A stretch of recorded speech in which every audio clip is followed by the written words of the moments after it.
On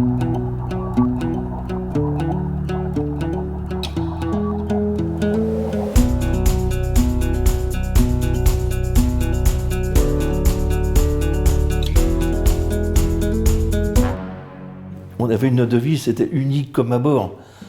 Je dirais, nous, quand on naviguait entre nous, on montait un petit peu ce que j'appelle, je compare ça à un mur de briques.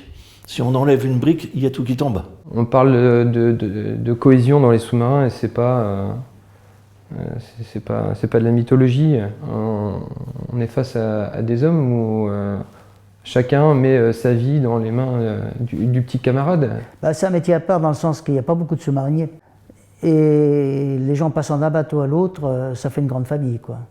Et surtout, l'autre chose qui est importante, c'est que chacun dépend de chacun. On était une équipe tellement soudée, c'était comme une famille que ça se passait bien, quoi. La camaraderie, le lien entre tous les copains et tout, c'était quelque chose d'extraordinaire.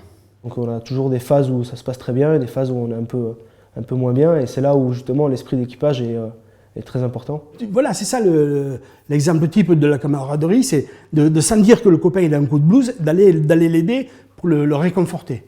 J'aurais bien aimé faire une patrouille sur le Redoutable pour une simple et bonne raison, c'est que quand j'entends les anciens en parler, cet esprit d'équipage de cohésion allait encore plus loin que nous. Ils avaient moins de technologie que nous et donc moins de moyens de s'isoler. Tout ce qui était activité se faisait toujours en collectivité et ça, c'est quelque chose qu'ils avaient pour eux.